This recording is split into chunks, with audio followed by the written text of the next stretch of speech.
नमस्कार। आज हम लोग चर्चा करेंगे संविधान के भाग के बारे में, जो कि काफ़ी इंपॉर्टेंट टॉपिक है। टोटल 22 पार्ट हैं, यानी कि टोटल 22 भाग है जब हमारे संविधान का रचना किया गया था, जब संविधान का गठन किया गया था। वर्तमान में हमारे संविधान में 25 भाग हैं। तो 22 से जो 25 भाग है वो क्या क्या भाग हैं, चलिए एक एक करके देखने का प्रयास करते हैं। तो चलिए शुरू करते हैं बिना किसी देरी के। जैसा कि आज का हमारा टॉपिक है संविधान के भाग, वेरी वेरी इंपॉर्टेंट। संविधान के भाग, संविधान के भाग, टोटल भाग की संख्या कितनी है? 22 जब संविधान को गढ़ा गया था। लेकिन अभी कितनी है इसकी संख्या? तो टोटल इसकी संख्या अभी 25। तो वो 25 भाग कौन कौन से हैं उन्हें हम जानने का प्रयास करेंगे। साथ में यह भी हम लोग देखेंगे कि किस भाग का संबंध कौन से आर्टिकल से है, यह भी एग्जाम में पूछा जाता है, तो वो भी हम लोग देखेंगे। तो चलिए स्टार्ट करते हैं बिना किसी देरी के। तो पहला जो संविधान के जो पहला जो भाग है उसमें जो लिखा गया था वो क्या लिखा गया था? Union and it's territory. Union and it's territory. दूसरे में क्या लिखा गया था? दूसरे में लिखा गया था आपका सिटीजनशिप। सिटीजनशिप यानी कि नागरिकता। तीसरे में क्या लिखा गया था? Fundamental rights. फंडामेंटल राइट्स कहने का मतलब है, इसे हिंदी में क्या कहेंगे? मौलिक अधिकार। चौथे में क्या लिखा गया था? डीपीएसपी यानी कि directive principle of state policy. पांचवें में क्या लिखा गया था? तो पांचवें में था आपका, पांचवा नहीं, यहाँ पे मैं 4A लिखना चाहूंगा क्योंकि फंडामेंटल ड्यूटीज भी था, जिसे हम लोग हिंदी में कहते हैं मौलिक कर्तव्य। फंडामेंटल ड्यूटीज, और एक एक करके सबको समझने का हम लोग प्रयास भी करेंगे। पांचवें में था आपका यूनियन यानी कि केंद्र। तो एक एक करके देखते हैं। यूनियन एंड इट्स टेरिटरी यानी कि संघ और उसका राज्य क्षेत्र। क्या बोलेंगे इसे हम? संघ और उसका राज्य क्षेत्र। इसके बारे में जो उल्लेख किया गया है हमारे संविधान में, वो आर्टिकल 1 से लेकर के 4 तक इसके बारे में चर्चा किया गया है। वहीं अगर हम बात करें सिटीजनशिप के बारे में, तो सिटीजनशिप यानी कि नागरिकता, नागरिकता के बारे में वर्णन किया गया आर्टिकल 5 से लेकर 11 तक। नागरिकता के बारे में मैं थोड़ा सा डिटेल में यहां बताना चाहूंगा। सिटीजनशिप जो कि मेंशन किया गया है आर्टिकल 5 से लेकर 11 तक। एक इसके लिए ट्रिक है, BRAND यानी कि ब्रांड। इसके आधार पर हमारे देश में जो है किसी व्यक्ति विशेष को क्या किया जाता है? नागरिकता दिया जाता है। Brand, BRAND। उम्मीद करते हैं कि इससे आपको आसानी से समझ में आएगा। बी से आपका हो गया बाय बर्थ यानी कि जन्म के आधार पर, ठीक है। आर से हो गया आपका बाय रिलीजन यानी कि धर्म के आधार पर। धर्म के आधार पर कहने का मतलब यह नहीं कि केवल हिंदू धर्म, हिंदू, मुस्लिम, सिख, ईसाई, जैनिज्म, बुद्धिज्म, जो भी हमारे देश में धर्म है उस धर्म के आधार पर। ए से हो गया आपका बाय एरिया यानी कि उस राज्य क्षेत्र के आधार पर। एन से हो गया आपका बाय नेशनैलिटी, और आपका डी से हो गया बाय डिसेंट यानी कि आनुवंशिकता के आधार पर। तो इस तरह से टोटल 5 तरीके से हम क्या कर सकते हैं, हम अपने देश में किसी भी व्यक्ति विशेष को हम क्या कर सकते हैं? नागरिकता दे सकते हैं। यानी कि जन्म के आधार पर, बाय बर्थ, रिलीजन, धर्म के आधार पर, क्षेत्राधिकार के आधार पर, राष्ट्रीयता के आधार पर और आनुवंशिकता के आधार पर। अगर मैं इसे हिंदी में लिखूं यहाँ पे, तो जन्म के आधार पर, दूसरा हो गया आपका धर्म के आधार पर, ये आपका हो गया क्षेत्राधिकार यानी क्षेत्र के आधार पर, ये हो गया आपका राष्ट्रीयता के आधार पर, ये पांचवा हो गया आपका आनुवंशिकता के आधार पर। आनुवंशिकता कहने का मतलब यह यहाँ पे यह है कि किसी के दादा परदादा आज़ादी से पहले अगर हमारे देश में रह रहे होंगे तो उसके भी लड़के होंगे या फिर तो वो भी क्या होंगे? भारत में नागरिकता के पात्र बनेंगे। तो ये आप खाली याद रखिएगा, ये टोटल जो 5 तरीके के आधार पर यानी BRAND ब्रांड के आधार पर हम किसी व्यक्ति विशेष को क्या कर सकते हैं? अपने देश में नागरिकता दे सकते हैं। तो हम बात कर रहे थे हम लोग किसके बारे में? यूनियन एंड इट्स टेरिटरी के बारे में हो गया। संघ और उसका राज्य क्षेत्र जो कि आर्टिकल 1 से लेकर 4 तक चर्चा किया गया है। सिटीजनशिप यानी कि नागरिकता 5 से लेकर 11 तक। फंडामेंटल राइट्स का जो उल्लेख किया गया है आर्टिकल 12 से लेकर के 35 तक, और इसके बारे में ऑलरेडी मैंने चर्चा कर दिया गया है। फंडामेंटल राइट जो है वो किस देश से लिया गया है? तो यह अमेरिका के संविधान से लिया गया है यानी कि यूनाइटेड स्टेट्स ऑफ अमेरिका से लिया गया है। टोटल फंडामेंटल राइट्स के बारे में अगर हम बात करें तो टोटल जो फंडामेंटल राइट्स है वो कितना है? यानी कि मौलिक अधिकार। मौलिक अधिकार, अच्छे से इसे समझने का प्रयास करेंगे। मौलिक अधिकार जिसका उल्लेख जो है आर्टिकल 12 से लेकर के 35 तक किया गया है। जब स्टार्टिंग में जब हमारे संविधान को जब गढ़ा गया था तो टोटल मौलिक अधिकार कितने थे? टोटल मौलिक अधिकारों की संख्या जो थी वह 7 थी। लेकिन अगर हम अभी वर्तमान में बात करें तो हमारे जो मौलिक अधिकार है वो 7 नहीं होकर के कितने हैं, 6। तो एक जो हटा दिया गया वो रिमूव किया गया किसे, तो रिमूव किया गया आपको राइट टू प्रॉपर्टी को, राइट टू प्रॉपर्टी को आर्टिकल 31 के तहत आता था और इसे शिफ्ट किया गया 44वें संविधान संशोधन अधिनियम के द्वारा 1978 में। इसे आर्टिकल को शिफ्ट किया गया आपका आर्टिकल 300A में। वेरी वेरी इंपॉर्टेंट, ये भी आप लोग ध्यान में रखेंगे। तो टोटल जो 7 जो पहले फंडामेंटल राइट्स है वो क्या थे, पहला अगर मैं लिखना चाहूँ यहाँ पे तो 7 में पहला, दूसरा, तीसरा, चौथा, 5, 6 और ये आपका 7। जो 6 नंबर में जो था आपका राइट टू प्रॉपर्टी, तो उसे तो रिमूव कर दिया गया, राइट टू प्रॉपर्टी इसे तो पूरी तरह से हटा दिया गया। ठीक है, पहला क्या था, राइट टू इक्वालिटी, यहाँ पे बात किया गया आपका इक्वालिटी यानी कि समानता का अधिकार है ना। उसके बाद बात किया गया आपका फ्रीडम यानी कि आज़ादी का अधिकार, स्वतंत्रता का अधिकार। नेक्स्ट है आपका राइट अगेंस्ट एक्सप्लॉयटेशन यानी कि शोषण के विरुद्ध अधिकार, एक्सप्लॉयटेशन। उसके बाद आपका बात किया गया है राइट टू रिलीजन यानी कि धार्मिक स्वतंत्रता का अधिकार, राइट टू एजुकेशन यानी कि शैक्षणिक अधिकार, और आपका नेक्स्ट आपका कॉन्स्टिट्यूशनल रेमेडीज, कॉन्स्टिट्यूशनल रेमेडीज यानी कि संवैधानिक उपचारों का अधिकार। इसे ही डॉक्टर BR अम्बेडकर ने क्या कहा था, संविधान की आत्मा कहा था, संविधान की आत्मा कहा था। यह भी आपसे एग्जाम में पूछा जा सकता है कि संविधान की आत्मा जो है डॉक्टर BR अम्बेडकर ने किसे कहा था, तो आर्टिकल 32 को कहा था यानी कि कॉन्स्टिट्यूशनल रेमेडीज को कहा था। तो वही अगर मैं आर्टिकल के बारे में बात करूं तो इसका उल्लेख आपका 14 से 18 तक किया गया है, वहीं ये 18 से लेकर 22 तक किया गया है। ये 22 से लेकर के 23 और 24 में उल्लेख किया गया आपका राइट अगेंस्ट एक्सप्लॉयटेशन के बारे में।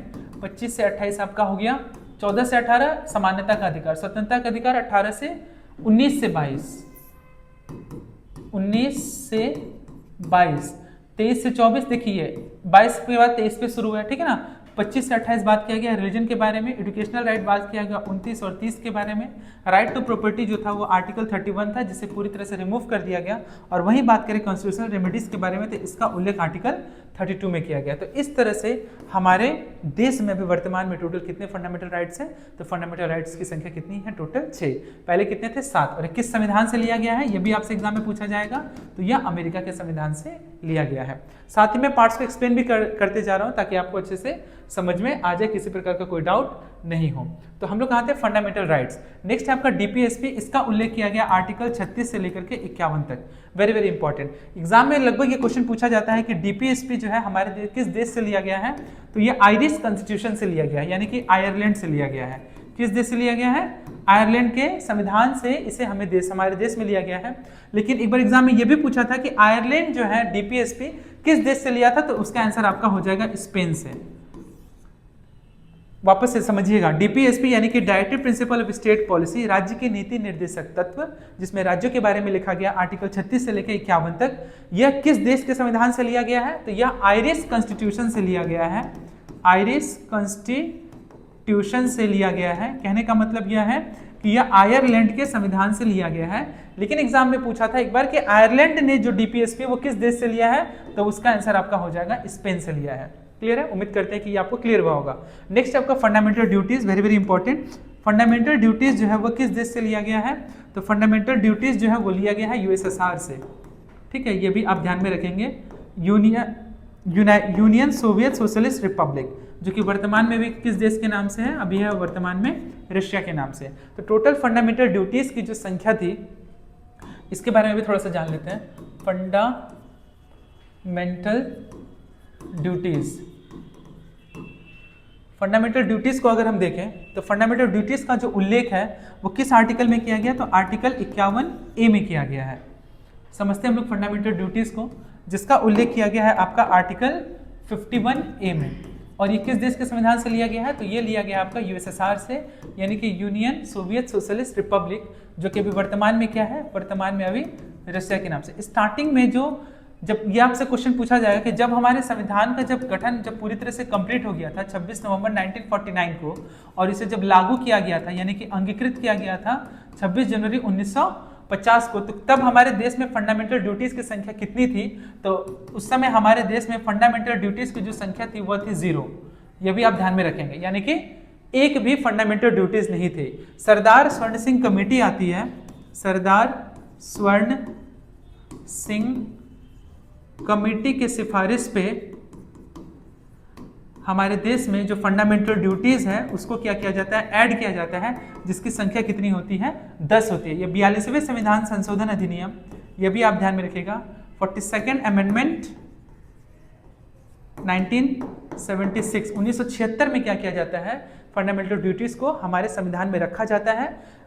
तो उसकी संख्या जो कितनी रहती है, टोटल 10 रहती है।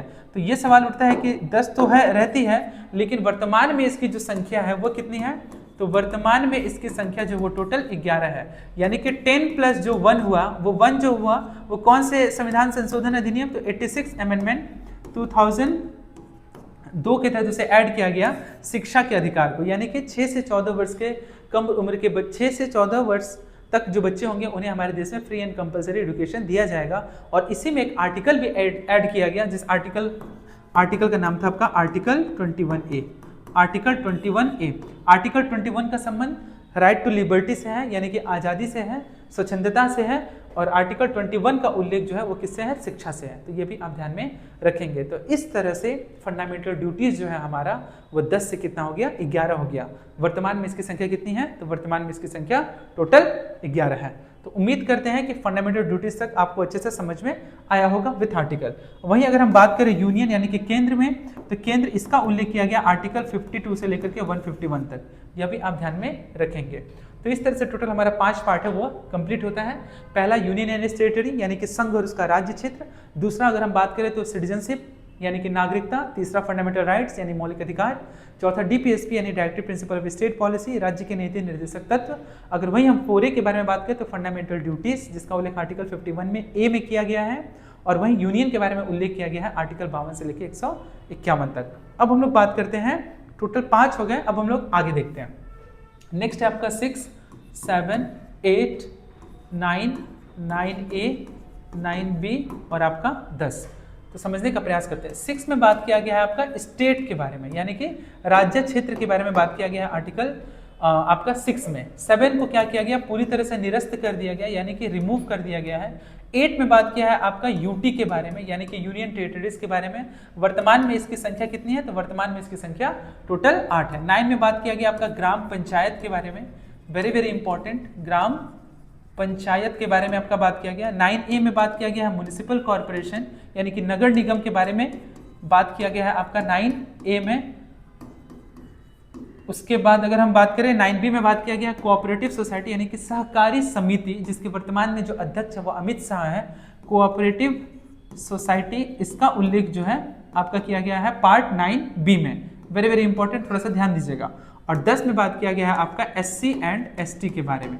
तो चलिए एक एक करके समझने का प्रयास करते हैं। तो जहां तक कि हम लोगों ने आर्टिकल जो कंप्लीट किया था, ध्यान दीजिएगा, आर्टिकल हम लोगों ने कंप्लीट किया था 52 से लेकर 151 तक। वहीं अगर हम आगे बढ़ेंगे तो यहाँ पे क्या होगा, आर्टिकल 152 से हो जाएगा 237। 238 में क्या किया गया था, इसे रिमूव कर दिया गया था आर्टिकल 9 पार्ट B को। ठीक है, यहाँ पे संबंध आपसे पूछा जा सकता है। पार्ट B में जो आर्टिकल 238 है उसे क्या किया था, पूरी तरह से रिमूव कर दिया गया। स्टेट का उल्लेख 152 से लेकर के 237 तक किया गया है। वहीं अगर हम यूटी में आए तो यूटी का उल्लेख 238 से लेकर के 238A तक वर्णन किया गया है, वेरी वेरी इंपॉर्टेंट, ध्यान दीजिएगा अच्छे से। वहीं अगर हम बात करें ग्राम पंचायत का उल्लेख किया गया है, नहीं, यूटी का संबंध 238 हो गया, 239, 6, 5, 6, 7, 8, 9, ये यहाँ पे 238 नहीं, यहाँ पे 238 नहीं, यहाँ पे होगा आपका यूटी का उल्लेख आर्टिकल 239 से लेकर के 242 तक उल्लेख किया गया है आपका यूटी के बारे में, यानी कि केंद्र शासित राज्य के बारे में, जिसकी संख्या वर्तमान में भी कितनी है, 8 है। ग्राम पंचायत का उल्लेख किया गया आर्टिकल 243 से लेकर 243O तक, वेरी वेरी इंपॉर्टेंट। वहीं म्युनिसिपल कॉर्पोरेशन का उल्लेख किया गया 243P से लेकर के 243ZG तक, very very important. Cooperative society के बारे में उल्लेख किया गया है आर्टिकल 243ZH से लेकर के, देखिए Z है, ZH के बाद फिर ZG के बाद ZH हो गया, आर्टिकल 243ZT तक उल्लेख किया गया है। अच्छे से ध्यान दीजिएगा। उम्मीद करते हैं कि आप लोग को समझ में आ रहा होगा, किसी प्रकार का कोई दिक्कत नहीं हो रहा होगा। 239, हाँ सही है। 243 हो गया। फिर उसके बाद SC और ST के बारे में जो चर्चा किया गया है आर्टिकल 244 से लेकर के आपका 244 ए तक चर्चा किया गया आपका SC ST यानी कि schedule caste and schedule tribe के बारे में। तो स्टेट का उल्लेख किया गया 152 से लेकर 237, रिमूव कर दिया गया 238। यूटी के बारे में अगर बात करें तो यूटी की टोटल संख्या कितनी है, 8 है। हम लोग एक एक करके देख लेते हैं कि टोटल यूटी जो 8 है वो कौन कौन से यूटी है। 5, 6, 7 और ये 8। अगर हम बात करें दिल्ली, है ना, दिल्ली का जो कैपिटल है वो क्या हो जाता है, तो दिल्ली का कैपिटल हो जाता है आपका न्यू दिल्ली। कमेंट करके आप लोग मुझे बताइए कि दिल्ली से जो न्यू दिल्ली जो कैपिटल जो बना वो कब बना, कौन से साल में बना, और उस समय भारत का जो वायसराय था वो कौन था। इसका कैपिटल क्या हो जाएगा, न्यू दिल्ली। नेक्स्ट आपका चंडीगढ़, चंडीगढ़ का कैपिटल आपका चंडीगढ़ ही होगा। उसके बाद अगर हम बात करें तीसरा, अगर हम बात करें जम्मू एंड कश्मीर, इसका कैपिटल श्रीनगर। नेक्स्ट लद्दाख, इसका कैपिटल आपका लेह हो जाएगा। Next Andaman and Nicobar, Andaman and Nicobar, इसका कैपिटल आपका हो जाएगा पोर्ट ब्लेयर। नेक्स्ट आपका लक्षद्वीप, इसका जो कैपिटल हो जाएगा आपका कावारत्ती। नेक्स्ट आपका पुदुचेरी का कैपिटल तो पुदुचेरी होगा ही, लेकिन पुदुचेरी जो है ध्यान दीजिएगा, पुदुचेरी जो है वह 3 राज्यों में फैला हुआ है। 3 राज्य कौन कौन से हैं, तो एक तो आपका हो गया आंध्र प्रदेश, यह भी आपसे एग्जाम में पूछा जा सकता है, आंध्र प्रदेश। नेक्स्ट आपका हो गया तमिलनाडु और आपका नेक्स्ट हो गया आपका केरला। तो इन 3 राज्यों में जो है पुदुचेरी जो है वो फैला हुआ है, और इसका जो कैपिटल है पुदुचेरी तो है ही, लेकिन साथ में आपका इसका कैपिटल और है, इसका कैपिटल यनम भी है, ठीक है, कराईकल भी है और माहे भी है। तो यह भी आप ध्यान में रखेंगे क्योंकि एग्जाम में ये पूछा जा सकता है। और 8वां आपका है Dadar and Nagar Haveli and Daman and Diu. तो इसका जो कैपिटल है वो कैपिटल क्या है आपका, दमन। तो इस तरह से जो यूटी की जो संख्या हो जाती है वो टोटल कितनी हो जाती है, टोटल 8 हो जाती है।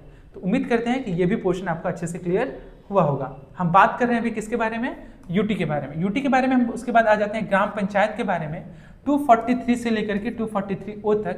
लेकिन एग्जाम में एक बार ये क्वेश्चन पूछा गया था कि आर्टिकल, बात कर रहे हैं हम यहाँ पे किसके बारे में, हम बात कर रहे हैं ग्राम पंचायत के बारे में। तो ग्राम पंचायत का जो उल्लेख है ये भी पूछा गया था कि ग्राम पंचायत का उल्लेख जो है आर्टिकल 243O से लेकर के, नहीं, आर्टिकल 243 से लेकर के आर्टिकल 243O तक, इसके बारे में तो चर्चा किया गया है। लेकिन साथ ही साथ DPSP यानी कि directive principle of state policy, जिसका उल्लेख आर्टिकल 36 से लेकर 51 तक है, इसमें भी पंचायत के डेफिनेशन के बारे में चर्चा किया गया है। पंचायत के डेफिनेशन यानी कि इसकी परिभाषा के बारे में चर्चा किया गया है, आर्टिकल 40 में इसके बारे में चर्चा किया गया है। ये भी आप ध्यान में रखेंगे, वेरी वेरी इंपॉर्टेंट, ठीक है। और ग्राम पंचायत का जो संबंध है ये कौन सा अमेंडमेंट एक्ट से आया था, तो ये 73rd अमेंडमेंट एक्ट से आया था 1992 में, और एप्लीकेबल हुआ था ये 1993 से। वेरी वेरी इंपॉर्टेंट, इसका संबंध किस शेड्यूल से है ये भी आपसे एग्जाम में पूछा जा सकता है। तो ये इसका संबंध 11वें नंबर शेड्यूल से है, जिसमें टोटल कितने सब्जेक्ट के बारे में बात किया गया है, यानी कि टोटल कितने विषय हैं इसमें विषय की संख्या कितनी है, टोटल 29। ये भी इंपॉर्टेंट है, आप ध्यान में रखेंगे। अगर मैं इसके कमिटी के बारे में बात करें तो इसका एक ट्रिक है BAGSTG। इसको अगर मैं विस्तार से लिखना चाहूँ तो टोटल जो कमिटी है जो किससे संबंधित है, अगर कमिटी रिलेटेड टू ग्राम पंचायत, यानी कि ग्राम पंचायत जो है उससे टोटल जो कमिटी है, टोटल कितनी कमिटी है, ट्रिक क्या है इसका, BAGSTG, यानी कि 1 2 3 4 5 6, तो टोटल 6 कमिटी जो है जो संबंधित है किससे, ग्राम पंचायत से। ट्रिक क्या है इसका, BAGSTG। तो बी से हो गया आपका बलवंत राय मेहता, और ये जो क्रोनोलॉजिकल ऑर्डर में, यानी कि बलवंत राय मेहता के बाद ही फिर नेक्स्ट कमेटी आया, फिर उसके बाद नेक्स्ट कमेटी आया। तो ये भी आपसे एग्जाम में कभी कभी पूछा जाता है, तो ध्यान रखिएगा, बलवंत राय मेहता। उसके बाद ए से हो जाएगा आपका अशोक मेहता। फिर आपका जी से हो जाएगा, एस से हो जाएगा सिंधवी। जी से क्या हो जाएगा, जी से आपका टी से हो गया थुंगन कमेटी, थुंगन कमेटी। ये से हो गया आपका, जी से हो गया गाडगिल। ये आपका GVK Rao committee, GVK Rao committee, और ये हो जाएगा आपका गाडगिल कमेटी। तो इस तरह से टोटल जो कमेटी हो जाएंगे ग्राम पंचायत के, टोटल 6 कमेटी हो जाएंगे। पहला कमेटी का क्या नाम था? पहला था आपका रिलेटेड टू बलवंत राय मेहता, और इसी बलवंत राय मेहता में 3 टायर ऑफ पंचायती राज के बारे में चर्चा किया गया, पंचायती राज के बारे में चर्चा किया गया। एग्जाम में ये भी पूछा जाता है कि पंचायती राज दिवस कब सेलिब्रेट किया जाता है, तो इसका आंसर हो जाएगा साल के 24 अप्रैल को। प्रत्येक वर्ष 24 अप्रैल को पंचायती राज क्या किया जाता है? सेलिब्रेट किया जाता है। और पहला राज्य जो है वो कौन था? तो वह था आपका राजस्थान, जहाँ पे सबसे पहले जो है पंचायती राज व्यवस्था को लागू किया गया 2 अक्टूबर 1959 को। डिस्ट्रिक्ट अगर आपसे पूछेगा तो आंसर हो जाएगा आपका नागौर डिस्ट्रिक्ट, यानी कि नागौर जिला में सबसे पहले क्या किया गया था? पंचायती राज व्यवस्था को लागू किया गया था। तो 3 टायर ऑफ पंचायती राज क्या है, इसको देने वाले व्यक्ति कौन थे? तो बलवंत राय मेहता ही थे, जिन्होंने पहला और दूसरा और तीसरा करके 3 स्टेज को सामने रखा था पंचायती राज व्यवस्था को। तो पहला है आपका ग्राम पंचायत, ग्राम पंचायत। नेक्स्ट है आपका पंचायत समिति, पंचायत समिति, और नेक्स्ट है आपका जिला परिषद। तो इस तरह से टोटल 3 टायर ऑफ पंचायती राज थे। ग्राम पंचायत का मेंबर बनने के लिए, मेंबर यानी कि इसकी सदस्यता और अपना वोटिंग है जिसमें मतलब कि दर्ज कराने का जो उम्र है वह है आपका 18 वर्ष, ठीक है। लेकिन अगर कोई ग्राम पंचायत से अगर चुनाव लड़ना चाहता है तो उसका उम्र हो जाएगा आपका 21 वर्ष। वेरी वेरी इंपॉर्टेंट, ध्यान रखिएगा। अगर मैं बात करूं ग्राम पंचायत के चुनाव के बारे में, तो ग्राम पंचायत का जो चुनाव के लिए उम्र कितना होगा? 21 वर्ष होगा। Very very important. और हमारा जो वोटिंग एज पे होता है वो भी क्या किया गया? वो 18 वर्ष से घटा के 21 वर्ष किया गया 61वां संविधान संशोधन अधिनियम के द्वारा। वहीं अगर हम बात करें कि अगर प्रेसिडेंट, अगर किसी व्यक्ति विशेष को बनना है तो उसकी उम्र कितनी होगी? तो वो 35 वर्ष होगी। गवर्नर के लिए उम्र कितनी होगी? तो गवर्नर के लिए भी 35 वर्ष होगी। अगर हम बात करें लोकसभा के लिए, तो लोकसभा के लिए उम्र कितनी होगी? तो लोकसभा के लिए उम्र होगी 25 वर्ष लोकसभा का मेंबर बनने के लिए। वहीं अगर हम बात करें राज्यसभा का मेंबर बनने के लिए कितना वर्ष होना चाहिए? तो राज्यसभा का मेंबर बनने के लिए 30 साल होना चाहिए। वहीं अगर हम बात करें विधानसभा के बारे में, विधानसभा यानी कि स्टेट असेंबली के बारे में, तो विधानसभा का मेंबर बनने के लिए भी 25 वर्ष होना चाहिए।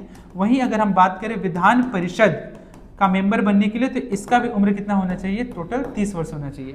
तो आप यह भी ध्यान में रखेंगे, वेरी वेरी इंपॉर्टेंट, कभी कभी एग्जाम में यह पूछा जाता है, ठीक है। वापस एक बार डिस्कस कर दिए। तो ग्राम पंचायत का मेंबर बनने के लिए 21 वर्ष, वहीं वोटिंग एज कितना होना चाहिए? 21 वर्ष होना चाहिए, जो कि 18 वर्ष से घटा करके आपका कितना? 21 वर्ष से घटा करके 18 वर्ष कर दिया गया। नहीं, वोटिंग एज 18 होगा, ये गलती हो गया, क्योंकि 21 वर्ष से घटा के 18 वर्ष किया गया था।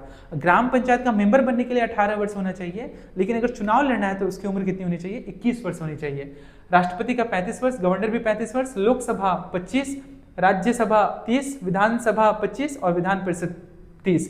जैसा कि आप देख पा रहे हैं राज्यसभा और विधान परिषद दोनों 30 हैं, और अगर मैं बात करूं लोकसभा और विधानसभा, इसकी उम्र कितनी है? टोटल 25 है। तो यह भी आप ध्यान में रखेंगे, क्योंकि यहां से भी एग्जाम में क्वेश्चन पूछा जाता है।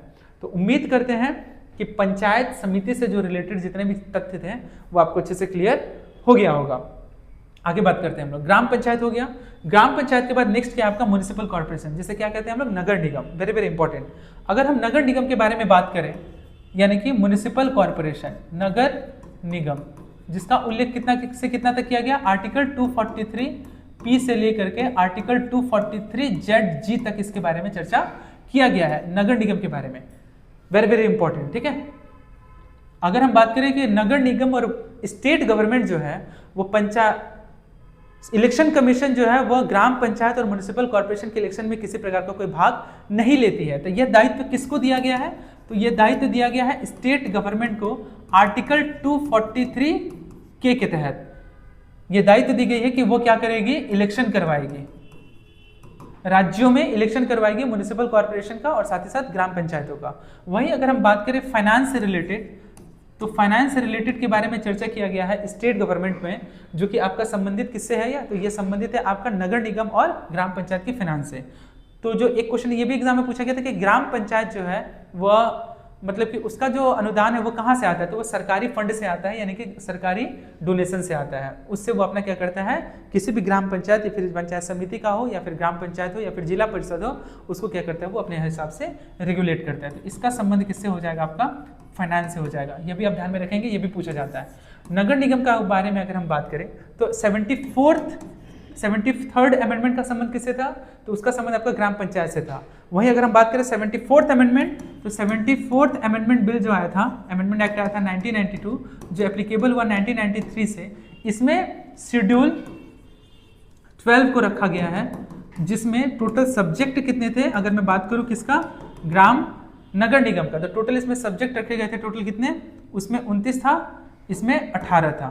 इसमें 18 सब्जेक्ट को रखा गया था, किसमें, ग्राम म्युनिसिपल कॉर्पोरेशन यानी कि नगर निगम को। क्लियर है? उम्मीद करते हैं कि नगर निगम से संबंधित जितनी भी चीजें हैं वो भी आपको अच्छे से क्लियर हो गया होगा। 12, 18 और आपका 29 11। चलिए, कोऑपरेटिव सोसाइटी यानी कि सहकारी समिति से कहते हैं, इसके जो अध्यक्ष हैं वर्तमान में वो कौन है, तो वह है आपके अमित शाह। यह भी आप ध्यान में रखेंगे, वेरी वेरी इंपॉर्टेंट। वही हम बात करें एससी और एसटी के बारे में चर्चा किसमें किया गया है, तो आर्टिकल 244 से लेकर के 244A तक भी किया गया है, और साथ ही साथ शेड्यूल 5 में भी एससी एसटी के बारे में चर्चा किया गया है।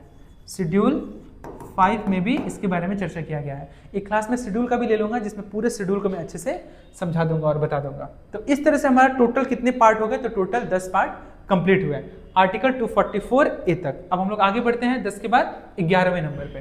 तो 11 नंबर में जो चर्चा किया गया है, 11 नंबर में बात किया गया है relation between state and union, है ना, वेरी वेरी इंपॉर्टेंट। यहाँ पे बात किया गया है संबंध के बारे में, यानी कि relation between union and state के बारे में चर्चा किसमें किया गया है, आपका पार्ट 11 में। 12 में अगर हम बात करें तो इसमें बात किया गया है फाइनेंस के बारे में, फाइनेंस, प्रॉपर्टी, कॉन्ट्रैक्ट, इसके बारे में चर्चा किया गया है आपका किसमें, फाइनेंस, प्रॉपर्टी और कॉन्ट्रैक्ट, इसके बारे में चर्चा किया गया पार्ट 12 में। 13 में अगर हम बात करें तो बात किया गया है ट्रेड एंड कॉमर्स के बारे में, ट्रेड एंड कॉमर्स के बारे में। 14 में बात किया गया है ऑल इंडिया सर्विसेज के बारे में, जिसमें आपका एसपीएससी भी आता है, स्टेट पब्लिक सर्विस कमीशन, और साथ में आपका यूपीएससी भी आता है, यूनियन पब्लिक सर्विस कमीशन। वर्तमान में यूपीएससी के जो चेयरमैन अभी नियुक्त हुए हैं डॉक्टर अजय कुमार, ये भी आप ध्यान में रखेंगे। 14A में बात किया गया आपका ट्रिब्यूनल्स के बारे में। यूपीपीसीएस में ये क्वेश्चन पूछा था कि article 14A deals with tribunals, यानी कि इसको प्राधिकरण कहते हैं, ट्रिब्यूनल्स। 15 में बात किया है आपका इलेक्शन कमीशन के बारे में, इलेक्शन कमीशन के बारे में। वहीं अगर 16 में बात किया है आपका स्पेशल प्रोविजन के बारे में, स्पेशल प्रोविजन। स्पेशल प्रोविजन अब किसके बारे में, तो स्पेशल प्रोविजन बात किया है आपका एससी, एसटी, ओबीसी, फिर आपका ओबीसी के बाद आपका हो गया ओबीसी ए, ओबीसी बी, दोनों कैटेगरी हो गया, ठीक है ना। एक्सट्रीम बैकवर्ड क्लास के बारे में बात किया गया है, ईबीसी, पीडब्ल्यूडी के बारे में बात किया गया है, ईडब्ल्यूएस के बारे में बात किया गया है। तो ये सारे जो कैटेगरीज हैं उसके बारे में बात किया गया है आपका किसमें, स्पेशल प्रोविजन, यानी कि आर्टिकल 16 में। और 17 में बात किया गया है ऑफिशियल लैंग्वेज के बारे में, जो कि 2 ही लैंग्वेज है, और वो 2 लैंग्वेज क्या है, हिंदी एंड इंग्लिश।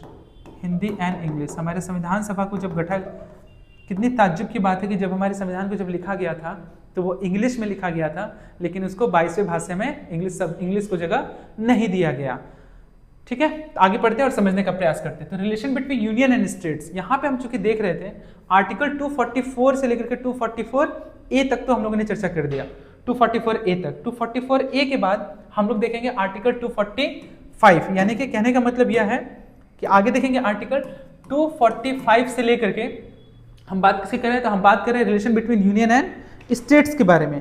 तो relation between union and states के बारे में अगर हम बात करें तो 245 से लेकर के 263 तक, 263 तक चर्चा किया गया है आपका यूनियन एंड स्टेट्स के बारे में। इसमें 264 से लेकर के 300A तक चर्चा किया गया है आपका फाइनेंस प्रॉपर्टी के बारे में।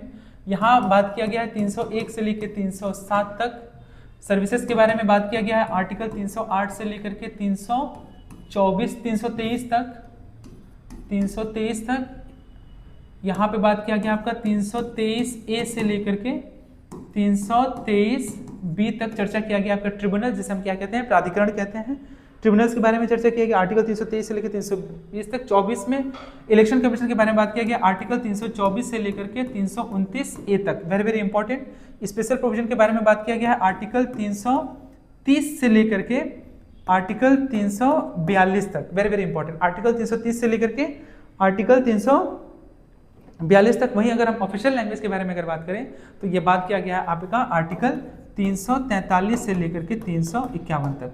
तो इस तरह से हमारा टोटल जो 17 पार्ट है वो पूरी तरह से क्या हुआ, कंप्लीट हुआ। और एक एक करके समझने का भी हम लोग प्रयास करेंगे। तो पहला, जैसा कि यहाँ पे लिखा हुआ है कि relation between union and states, यानी कि राज्य और केंद्र के बीच में जो क्या होंगे कुछ चीज़ों का डिस्ट्रीब्यूशन किया गया है, ये हम लोग पढ़ेंगे स्टेट लिस्ट, कंकरेंट लिस्ट और यूनियन लिस्ट। जब मैं सब्जेक्ट शेड्यूल जब पढ़ाऊंगा तो उसमें मैं विस्तार से इसको आप लोगों को समझा दूंगा। फिलहाल फाइनेंस, प्रॉपर्टी और कॉन्ट्रैक्ट, जैसा कि मैंने बताया कि राइट टू प्रॉपर्टी को आर्टिकल 31 ए के तहत में क्या किया गया था, इसे संविधान से हटाया गया था, हमारे फंडामेंटल राइट से रिमूव किया गया था। किसे, राइट टू प्रॉपर्टी को, राइट टू प्रॉपर्टी को किस संविधान संशोधन अधिनियम, तो 44वें संविधान संशोधन अधिनियम 1978 के तहत इसे आर्टिकल 31 से हटा करके इसको शिफ्ट किया गया आर्टिकल 300 ए। तो ये जो आपको आर्टिकल 300 ए दिख रहा है ना, वही आर्टिकल 300 ए यहाँ पे मेंशन किया हुआ है। देखिए ध्यान से, अच्छे से समझिए, समझने का जरूरी है। अगर आप समझ जाएंगे तो एग्जाम में क्या होगा ना, ऑप्शन को कौन सा ऑप्शन करेक्ट होगा और कौन सा ऑप्शन नहीं होगा उसे आपको समझने में आसानी हो जाएगी। तो वो समझना बहुत ज्यादा जरूरी है। आर्टिकल में यहाँ पे 300 होना चाहिए था, बट यहाँ पे 300 ए क्यों लिखा गया, तो आर्टिकल 300 ए इसलिए लिखा गया है क्योंकि यहाँ पे किसके बारे में चर्चा किया गया, प्रॉपर्टी के बारे में बात किया गया है।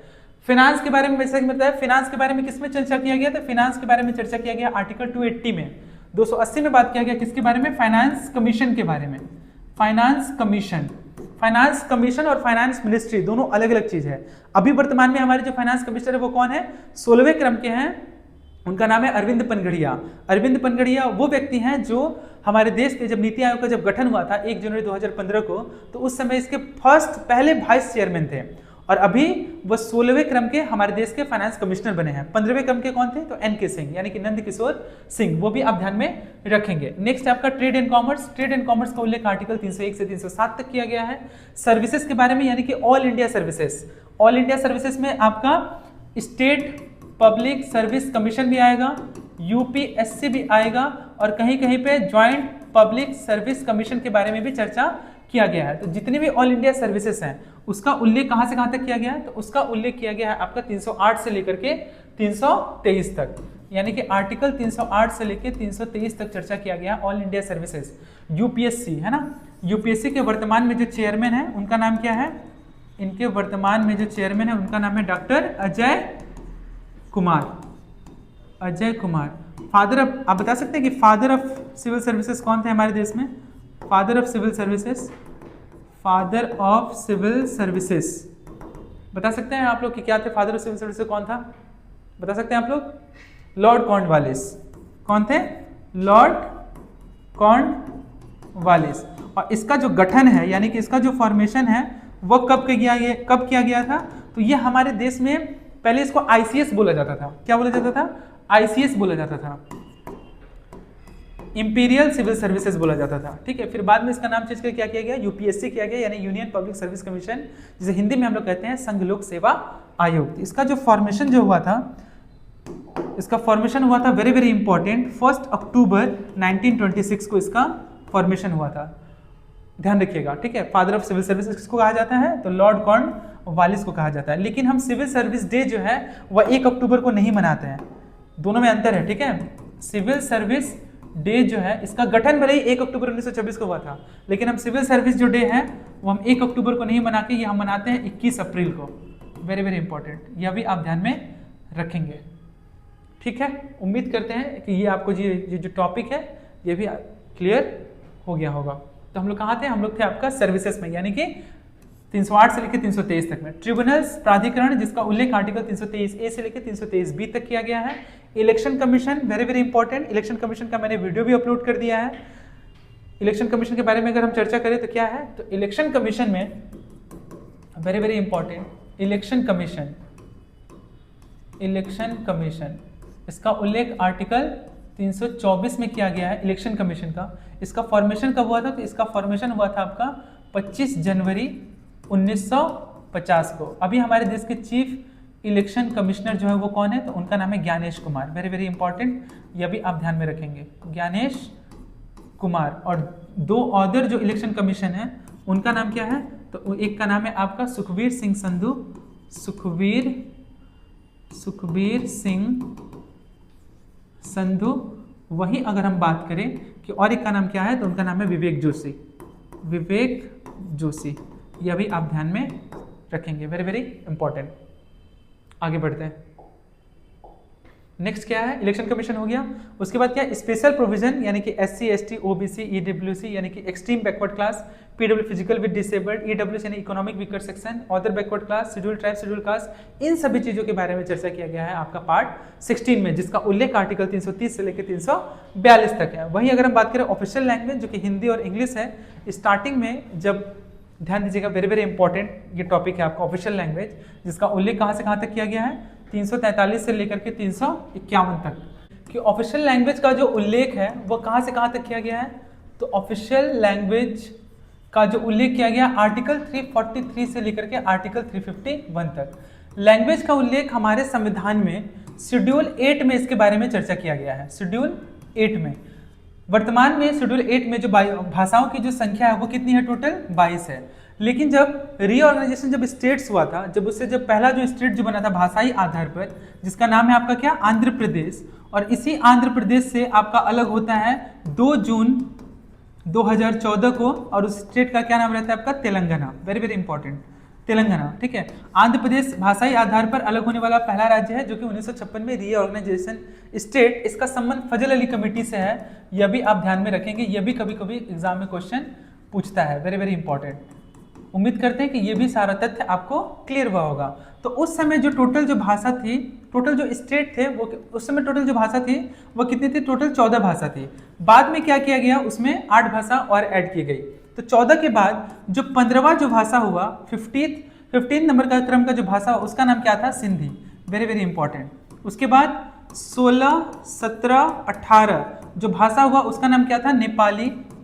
Nepali, Manipuri, very very important, Manipuri, और आपका कोंकणी, ये भी आप ध्यान में रखेंगे। 18 हो गया। उसके बाद 19, 20, 21 और 22 जो भाषा बना वो क्या बना? बोरो। उसके बाद डोगरी, उसके बाद मैथिली, और उसके बाद क्या था आपका? Santhali. Very very important, Santhali.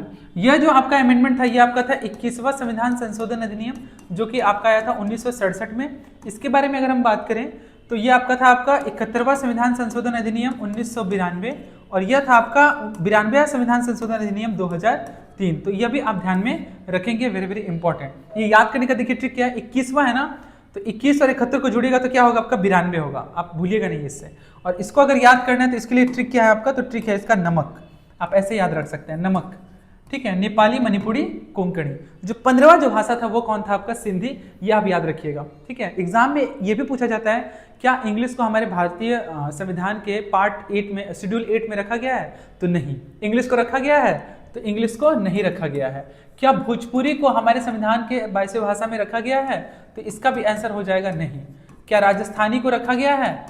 Rajasthani भाषा को रखा गया है? तो नहीं रखा गया है।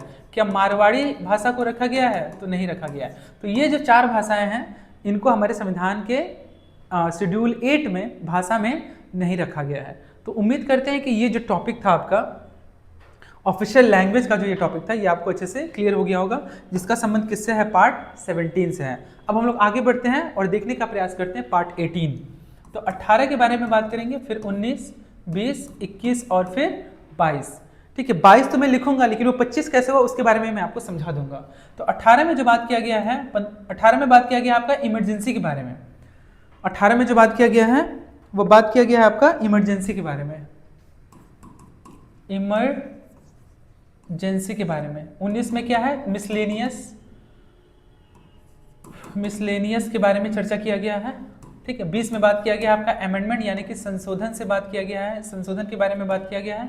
21 में ट्रांजिशनल ट्रांजिशनल एंड टेम्पररी के बारे में बात किया गया, और यहाँ पे क्या हो जाएगा आपका शॉर्ट टाइटल एंड हिंदी, इसके बारे में चर्चा किया गया है पार्ट 22वें भाग में। अगर हम आर्टिकल के बारे में बात किए तो आर्टिकल हमारा कितना हो गया था, 351 तक हो गया था। 351 के बाद हम आएंगे 352, यानी कि 352 से लेकर के 360 तक चर्चा किया गया है आपका इमरजेंसी के बारे में। वही अगर हम बात करें आपका मिसलेनियस में तो 361 से लेकर 367 तक चर्चा किया गया है। अमेंडमेंट यानी कि इसे हम क्या कहते हैं, संशोधन कहते हैं, और संशोधन का जो प्रावधान है वो हमारे देश किस देश से लिया गया, तो साउथ अफ्रीका से लिया गया। इसका उल्लेख आर्टिकल 368 में किया गया है। ट्रांजिशनल टेम्पोररी का चर्चा किया गया आर्टिकल 369 से लेकर 392 तक चर्चा किया गया है हमारा किसके बारे में, ट्रांजिशनल और टेम्पोररी के बारे में। और अंतिम जो शॉर्ट टाइटल है हिंदी है, इसके बारे में चर्चा किया गया आर्टिकल 393 से लेकर के आर्टिकल 395 तक चर्चा किया गया है हमारे शॉर्ट टाइटल एंड हिंदी के बारे में। वही अगर हम बात करें इमरजेंसी के बारे में तो वेरी वेरी इंपॉर्टेंट टॉपिक है, और इसके बारे में चर्चा करना जरूरी बन जाता है। इमरजेंसी के बारे में, इमरजेंसी प्रोविजन, आप लोग मुझे कमेंट करके बताइए कि इमरजेंसी का जो प्रोविजन है वो किस देश से लिया गया है। यहाँ पे हम लोग बात कर रहे हैं आर्टिकल 352 से लेकर के 360 तक।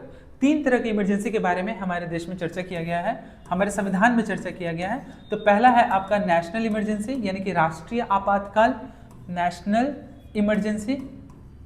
इमरजेंसी। उसके बाद बात किया गया आपका स्टेट इमरजेंसी, और नेक्स्ट है आपका financial emergency, very very important. ठीक है, ये भी आप ध्यान में रखेंगे। इसके बारे में 4 का गैप है, बहुत ही आसान है याद करना, आपको कठिन बिल्कुल भी नहीं होगा। आर्टिकल 352 में चर्चा किया गया नेशनल इमरजेंसी के बारे में, वही स्टेट इमरजेंसी के बारे में बात किया गया आर्टिकल 356, और फाइनेंशियल इमरजेंसी के बारे में बात किया गया आर्टिकल 360 के बारे में। फाइनेंशियल इमरजेंसी के बारे में अगर हम बात करें, वेरी वेरी इंपॉर्टेंट, तो यह अभी तक हमारे देश में नहीं लगा है, यह अभी तक नहीं लगा है, यह भी आप ध्यान में रखेंगे। फाइनेंशियल इमरजेंसी में हम कितने रुपए का नोट छाप सकते हैं, तो हम 1 रुपए के नोट को क्या कर सकते हैं, छाप सकते हैं। 1 रुपए के नोट पे जो है वो आरबीआई के गवर्नर का साइन नहीं होता है, बल्कि उस पे जो साइन होता है वो फाइनेंस सेक्रेटरी का होता है, फाइनेंस सेक्रेटरी का। तो हमारे देश के ऐसे प्रधानमंत्री का नाम बताइए जो प्रधानमंत्री रहने से पहले वो फाइनेंस सेक्रेटरी भी थे, तो वो थे हमारे डॉक्टर मनमोहन सिंह, और उनका जो सिग्नेचर है वो 1 रुपए के नोट पे है। फाइनेंशियल इमरजेंसी जो है वह अभी तक हमारे देश में नहीं लगा है, यानी कितनी बार लगा है, तो 0 बार लगा है। और नेशनल इमरजेंसी के बारे में बात करें तो 3 बार नेशनल इमरजेंसी लगा है। वो 3 बार कब कब लगा है, तो 1962 यानी इंडो चाइना वार, उसके बाद 1971 यानी कि इंडो और ईस्ट पाकिस्तान वार, जो कि ईस्ट पाकिस्तान ही आज़ाद होने के बाद वो बांग्लादेश बनता है 1971 में। उसके बाद तीसरा इमरजेंसी लगा है आपका 1975 में, जो आंतरिक असुरक्षा की वजह से इंदिरा गांधी ने अपने शासनकाल में लगाया था। अगर आप डेट याद रखें तो वो डेट है आपका 25 जून 1975 को इंदिरा गांधी के शासनकाल में यह इमरजेंसी लगा था। और स्टेट इमरजेंसी आर्टिकल 356 के तहत होता है। प्रेसिडेंट रूल, एक चीज आप ध्यान रखिएगा, प्रेसिडेंट रूल जो है सबसे अधिक किस देश में लगा है, किस राज्य में लगा है, अगर आपसे एग्जाम में पूछा जाए। राष्ट्रपति शासन, जिसे हम लोग हिंदी में कहेंगे, राष्ट्रपति शासन किस राज्य में सबसे अधिक बार लगा है, तो इसका आंसर अभी हो जाएगा वर्तमान में मणिपुर। पहली बार कहाँ लगा है, अगर ये पूछा जाए, देखिए क्वेश्चन में अंतर है, ठीक है। पहली बार किस राज्य में लगा था, तब इसका आंसर हो जाएगा आपका पंजाब। लेकिन अगर पूछा जाए सबसे अधिक बार राष्ट्रपति शासन कहाँ लगा है, तो आपका हो जाएगा मणिपुर। तो टोटल 11 बार जो है राष्ट्रपति शासन मणिपुर में लगा है। वहीं अगर हम बिहार के बारे में बात करें तो बिहार में राष्ट्रपति शासन जो है वह 8 बार लगा है। तो यह भी आप ध्यान में रखेंगे। तो उम्मीद करते हैं कि इमरजेंसी से प्रोविजन जो जितनी सारे तथ्य थे वो आपको क्लियर हुआ होगा। आगे बढ़ते हैं। नेक्स्ट क्या है, इमरजेंसी हो गया था, इमरजेंसी हो गया। मिसलेनियस यानी कि अगर कोई भी किसी सूची में नहीं होगा या किसी शेड्यूल में नहीं होगा तो उसे मिसलेनियस में डाल दिया जाएगा। आर्टिकल 361 से लेकर 367 के तहत अमेंडमेंट का प्रावधान यानी कि संशोधन का जो प्रावधान है वो आर्टिकल 368 में दिया गया। Very very important. Transitional and temporary 369 से 392 तक। शॉर्ट टाइटल हिंदी के बारे में चर्चा आर्टिकल 393 से लेकर 395 तक। अभी मैंने बात किया कि ओरिजिनली जब संविधान जब लिखा गया था तो उस समय ओरिजिनली ओरिजिनली जब संविधान जब लिखा गया था तो उस समय टोटल कितने क्या थे, पार्ट थे, कितने पार्ट थे। उसके बाद अगर मैं बात करूँ शेड्यूल कितने थे, उसके बाद अगर हम बात करें आर्टिकल कितने थे, आर्टिकल कितने थे, पार्ट हो गया, शेड्यूल हो गया, आर्टिकल हो गया, फंडामेंटल राइट्स कितने थे, फिर फंडामेंटल ड्यूटीज कितने थे। तो यह भी आप एक बार देख लीजिएगा। तो पार्ट की टोटल संख्या 22 थी, वर्तमान में कितनी है 25, शेड्यूल 8 थे, वर्तमान में कितने हैं 12, आर्टिकल 395 था, अभी वर्तमान में कितने हैं 470, फंडामेंटल राइट्स कितने थे, तो फंडामेंटल राइट्स जो है वो टोटल 7 थे, वर्तमान में कितने हैं 6, फंडामेंटल ड्यूटीज कितनी थी, तो वो 0 थी, 0 के बाद फिर 10 हुआ, 10 के बाद फिर हुआ, उसकी संख्या कितनी हो गई 11 हो गई। तो यहाँ हम बात किसके बारे में कर रहे हैं, हम लोग पढ़ रहे हैं पार्ट के बारे में। तो ये जो 22 पार्ट तो था ही, जिसको हम लोगों ने बारीकी से एक एक करके देखा, ये टोटल 22 पार्ट यहाँ पे कंप्लीट हुआ। लेकिन यहाँ पे मैंने बोला कि अभी वर्तमान में टोटल कितने पार्टों की संख्या कितनी है, तो टोटल पार्ट की संख्या कितनी है 25 है। तो ये 25 कौन सा है, अच्छे से गौर कीजिएगा। एक 4A में चर्चा किया गया था आपका फंडामेंटल ड्यूटीज के बारे में, यानी कि मौलिक कर्तव्य के बारे में। वही बात किया गया था 9A में आपका म्युनिसिपल कॉरपोरेशन के बारे में, म्युनिसिपल कॉरपोरेशन यानी कि हिंदी में क्या कहेंगे, नगर निगम के बारे में, नगर निगम के बारे में। वहीं हम बात करें 9B में किसके बारे में बात किया गया है, तो सहकारी समिति, सहकारी समिति में इसके बारे में चर्चा किया गया, यानी कि कोऑपरेटिव सोसाइटी। और वहीं हम बात करें 14A में बात किया गया आपका ट्रिब्यूनल्स के बारे में, यानी कि प्राधिकरण के बारे में। तो आप देख पा रहे होंगे कि 22 तो था ही, 22 के बाद ये जो 4A ऐड हुआ, ये कितना हो गया 23, ये दोनों मिला के हो गया आपका 24, ये हो गया आपका 23, और ये 14 मिलाकर के कितना हो गया, 14A मिला के हो गया 25। तो इस तरह से हमारे जो संविधान में जो है वो 22 से लेकर के 25 जो हुआ वो इस तरह से हुआ। यहाँ पे जैसा कि हम बात करें आपका, आप देख भी रहे हैं कि आर्टिकल यहाँ पे देखिए 4A है ना, 4A में फंडामेंटल ड्यूटीज, जिसका चर्चा आर्टिकल 51A में किया गया है, जो कि रशिया के संविधान से लिया गया है। वहीं हम बात करें, यहाँ पे देख पा रहे हैं आप 9A और 9B म्युनिसिपल कॉर्पोरेशन 243P से लेकर 243ZG तक, वहीं कोऑपरेटिव सोसाइटी यानी सहकारी समिति 243ZS से लेकर 243ZT तक। नेक्स्ट यहाँ पे ट्रिब्यूनल्स के बारे में अगर बात करें तो यहाँ पे देखिए ट्रिब्यूनल्स दिया गया है, ट्रिब्यूनल्स आर्टिकल 323A से लेकर 323B तक। तो इस तरह से हमारा जो टोटल जो संविधान है, यानी कि टोटल संविधान में जो भागों की जो संख्या है वो पूरी तरह से कंप्लीट हुई। उम्मीद करते हैं कि आपको अच्छे से समझ में आया होगा, और जितना अच्छे तरीके से मैं समझा सकता था उतने अच्छे तरीके से समझाने का मैंने प्रयास किया है। नेक्स्ट क्लास में मैं क्या करूंगा, शेड्यूल को और अच्छे तरह से डिफाइन करूंगा, और फंडामेंटल ड्यूटीज़ को भी मैं क्या करूंगा, अच्छे से क्लियर करूंगा। एक बार हम लोग देख लेते हैं हिंदी और इंग्लिश दोनों में, ताकि आपको अच्छे से समझ में आ जाए। उम्मीद करते हैं कि आपको अच्छे से समझ में आया ही होगा। आप इसे एक बार रिवाइज कर लीजिएगा, अच्छे से देख लीजिएगा, तो आपको आसानी से समझ में आ जाएगा। जैसा कि हम बात करें पार्ट वन में क्या है, the union and it's territory के बारे में बात किया गया है। जैसा कि आप देख पा रहे हैं यूनियन एंड इट्स टेरिटरी के बारे में आर्टिकल 1 से लेकर 4 तक। वहीं 2 में बात किया गया है सिटीजनशिप, जो कि ब्रांड मैंने बताया था ट्रिक। पार्ट 3 में क्या है, फंडामेंटल राइट्स है। पार्ट 4 में क्या है, DPSP directive principle of state policy, जो कि आयरलैंड के संविधान से लिया गया है। पार्ट 4A में फंडामेंटल ड्यूटीज यानी कि सरदार स्वर्ण सिंह कमेटी। पार्ट 5 में जो कि आपका संबंध किससे है, यूनियन से, जिसमें प्रेसिडेंट होंगे, लेजिस्लेटिव होंगे, पावर ऑफ द प्रेसिडेंट होगा, यूनियन जुडिशरी होगा, और कैग के बारे में भी चर्चा किया गया है, controller and auditor general of India. इसका आर्टिकल कितना है, आर्टिकल 148। वर्तमान में हमारे देश के भी कौन कैग है, ये आप लोग कमेंट कीजिए। नेक्स्ट पार्ट 5 हो गया। पार्ट 6 में बात किया गया है स्टेट के बारे में, जिसमें किसके बारे में चर्चा किया गया है, स्टेट लेजिस्लेचर के बारे में बात किया गया है, लेजिस्लेटिव पावर के बारे में बात किया गया, गवर्नर, हाई कोर्ट और सबऑर्डिनेट कोर्ट के बारे में। वर्तमान में हाई कोर्ट की जो संख्या है हमारे देश में वो टोटल कितनी है, टोटल 25 है। ये भी आप ध्यान में रखेंगे, जो पूरी तरह से 28 स्टेट को और 8 यूटी को क्या करता है, रेगुलेट करने का कार्य करता है। आपको बता दें जानकारी के लिए कि पटना हाई कोर्ट का जब गठन हुआ था, पटना हाई कोर्ट का जब गठन नहीं हुआ था, इसका गठन 3 फरवरी 1916 को हुआ था। तो उस समय आज़ादी से पहले के बारे में बात बता रहा हूँ। तो उस समय जो अपना जो फैसला है पटना हाई कोर्ट का, जो भी उस केस से रिलेटेड जो फैसला होता था वह पटना में नहीं होकर के वो कलकत्ता में हुआ करता था। लेकिन जैसे ही फॉर्मेशन हो गया, जैसे ही बन गया आपका पटना हाई कोर्ट, फिर वहाँ से ये कार्रवाई स्टार्ट हो गई। ये भी आप ध्यान रखेंगे। पार्ट 6 हो गया। पार्ट 7 में यूनियन टेरिटरीज, पार्ट 7 को रिमूव कर दिया गया, पार्ट बी के तहत में इसको हटा दिया गया। पार्ट 8 में पार्ट 6, ये रहा पार्ट 7, इसको क्या किया गया, हटा दिया गया। पार्ट 8 में बात किया गया यूनियन टेरिटरीज, जो कि वर्तमान में इसकी संख्या कितनी है, वर्तमान में इसकी संख्या टोटल 8 है। वर्तमान में इसकी संख्या 8 है। पार्ट 9 में पंचायत हो गया, 9A में म्युनिसिपलिटीज हो गया, कोऑपरेटिव सोसाइटी 9B में हो गया, 10 में schedule caste and schedule areas हो गया, 11 में आपका रिलेशन बिटवीन, 12 में फाइनेंस एंड प्रॉपर्टी, 13 में ट्रेड एंड कॉमर्स, 14 में services and union services, union public services, 14 में ट्रिब्यूनल्स, 15 में इलेक्शन के बारे में बात किया गया, 16 में special provision relating to SC ST OBC अदर, 17 में ऑफिशियल लैंग्वेज, 18 में इमरजेंसी प्रोविजन, 19 में मिसलेनियस, 20 में बात किया गया आपका अमेंडमेंट में बात किया गया, 11 में temporary transitional and special provision, और पार्ट 22 में बात किया गया short title commitment authorities text in Hindi language repeals. Clear है? उम्मीद करते हैं कि आपको ये क्लियर हुआ होगा। हिंदी में ठीक उसी तरह से है संघ और उसका क्षेत्र, इसी तरह से ये पूरी तरह से हमारा जो पार्ट है वो पूरी तरह से क्या हो गया, कंप्लीट हुआ। उम्मीद करते हैं कि आज का सेशन आपको पसंद आया होगा और पार्ट से संबंधित जितनी भी सारी चीज़ें हैं उसको मैंने क्या किया, अच्छे से डिस्कस कर दिया, और आप इसे 1-2 बार रिवाइज करेंगे तो आपको आसानी से याद हो जाएगा। आज के लिए इतना ही।